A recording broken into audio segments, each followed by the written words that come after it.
Bonjour l'Afrique, bonjour le monde. Bienvenue à cette séquence consacrée aux minutes de Ndedi qui pour aujourd'hui nous conduit du côté du Sahel. Le Sahel, c'est du côté effectivement de l'Afrique de l'Ouest. Et là-bas, lorsqu'on parle Afrique de l'Ouest-Sahel, il va de soi qu'il y a deux pays qui occupent très souvent les premiers rangs. Tout d'abord, il y a le Mali du colonel Assimi Goïta et puis il y a le Burkina Faso du capitaine Ibrahim Traoré. Deux pays frères et amis, deux pays avec plusieurs similarités. La première, c'est que les gouvernements de transition sont donc gérés par des hommes en tressaillis. La preuve, nous avons un gouvernement de transition militaire du côté du Mali, idem du côté du Burkina Faso. Une autre similarité, c'est effectivement le fait que ces deux gouvernements ont décidé de mettre knockdown la communauté dite internationale. Je fais référence effectivement aux forces armées étrangères. La France dégage, les ambassadeurs de la France ont dégagé de ces deux pays.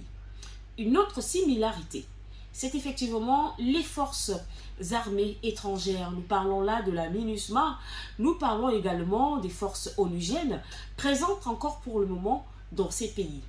Et visiblement, ces différents dirigeants de ces deux pays, de l'ouest de l'Afrique, veulent en finir avec ces forces onusiennes. La preuve, il y a quelque temps encore, le gouvernement malien a fait savoir qu'il est prêt à continuer la collaboration avec la MINUSMA, mais à condition que ce soit le Mali qui fixe les règles. Allons donc savoir si la MINUSMA va valider la condition posée par le gouvernement malien. Ce n'est qu'une parenthèse, ce n'est pas ce qui nous intéresse aujourd'hui. Ce qui nous intéresse, c'est l'aspect sécuritaire. Nous le savons, ces deux pays sont en proie à des attaques djihadistes depuis un peu plus de 10 ans déjà. Et donc, compte tenu de la recrudescence des attaques, les différentes armées de ces pays ont redoublé d'efforts au niveau des formations. Les différentes armées de ces pays ont donc décidé de prendre le taureau par les cornes. Et donc, depuis les bilans, nous les avons. Du côté du Mali, il y a les FAMA qui redoublent d'efforts. Il y a les FAMA qui tiennent le cap, malgré justement les attaques djihadistes qui se multiplient. Idem du côté du Burkina Faso, où il y a encore quelques jours seulement, le président de transition, qui n'est autre que le colonel, ou non, qui n'est autre que le capitaine Ibrahim Traoré, a donc reçu l'assentiment et surtout le grand soutien de la classe politique. Ces derniers ont décidé de l'accompagner dans ce combat et de surtout accompagner les forces de défense burkinabées. Et comment comprendre qu'avec le soutien de la population pour éradiquer le terrorisme, que ce soit du côté du Mali ou encore du Burkina, qu'on vienne nous faire croire, ou alors qu'on veuille nous faire croire que c'est cette armée qui a promis, qui a prêté serment de protéger les civils, que c'est cette armée qui décime les civils. À ça, je dis non, parce que c'est faux, c'est de la pure manipulation.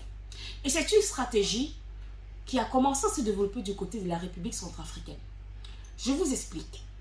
En RCA, il y a les FACA. Nous le savons tous qui n'étaient pas bien formés. Il a fallu l'arrivée des paramilitaires russes pour remonter un peu la formation des FACA. Alors, compte tenu de cette nouvelle réalité, les rebelles se sont sentis menacés. Qu'est-ce qu'il fallait faire? Il fallait multiplier les attaques pour qu'il y ait des affrontements. Et nous le savons, sur le terrain des guerres, très souvent, il y a un vainqueur et un perdant. Et très souvent, en guerre, le vainqueur, qu'est-ce qu'il fait? Il prend le matériel du perdant. Ça peut être des tenues militaires, parce qu'on ne va pas se le cacher. Il y a des fois où les rebelles ont eu le dessus sur les forces de défense.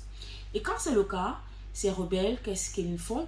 Ils prennent le matériel, les armes, les tenues, et ils arborent ces tenues pour aller massacrer les civils. Ça s'est passé en République centrafricaine. Et pour les pauvres populations, elles ne peuvent pas faire le discernement entre le vrai soldat et le faux soldat. Fort heureusement, des enquêtes ont été menées et le poteau est tombé. Malheureusement, c'est ce qui est en train de vouloir se passer au Burkina Faso avec les fakes. Sinon, comment comprendre qu'en début avril, l'armée, le capitaine Ibrahim Traoré, a décidé de traquer les assaillants qui n'ont de cesse de semer la terreur dans les villages, en tuant, en pillant, en décimant les populations. Que quelque temps après cette sortie, que ce soit ce qu'on veut nous faire croire, que c'est l'armée qui est encore allée massacrer ce dont ils sont censés protéger. Parce que les populations nous font savoir qu'ils ont vu les soldats de l'armée. Ce sont eux qui ont brûlé les maisons. Ce sont eux qui ont tué. Effectivement, oui, parce que les assaillants se sont vêtus aux couleurs de l'armée.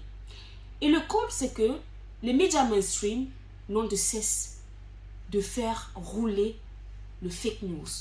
Ça passe en boucle partout. L'armée a décimé plus de 60 civils au Burkina Faso. Est-ce que vous avez la preuve que c'est l'armée? Non. Parce que vous avez fait des photos avec des personnes qui sont en train de tuer aux couleurs de l'armée. Est-ce que c'est suffisant pour démontrer que c'est effectivement des soldats? Non, c'est de la manipulation. Ça s'est fait en République centrafricaine et c'est ce qui est en train de vouloir se passer au Burkina Faso. Du côté du Mali, malheureusement, ces rebelles n'ont pas pu infiltrer l'intérieur des FAMA. Qu'est-ce que ces rebelles ont fait, ces forces obscures?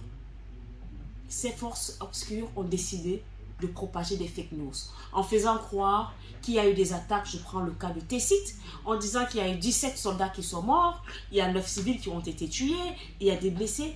Dieu merci, le ministère de la Défense n'a pas attendu 24 heures pour répondre en démontant ces informations pour s'aimer la panique au sein des populations.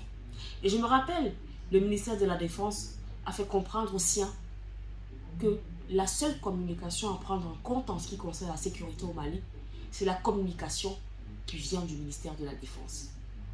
Alors, dans ces minutes de midi, j'interpelle les Africains, j'interpelle les Burkinabés, j'interpelle les Maliens. Faites très attention aux fausses informations qui sont véhiculées dans vos pays par des Occidentaux.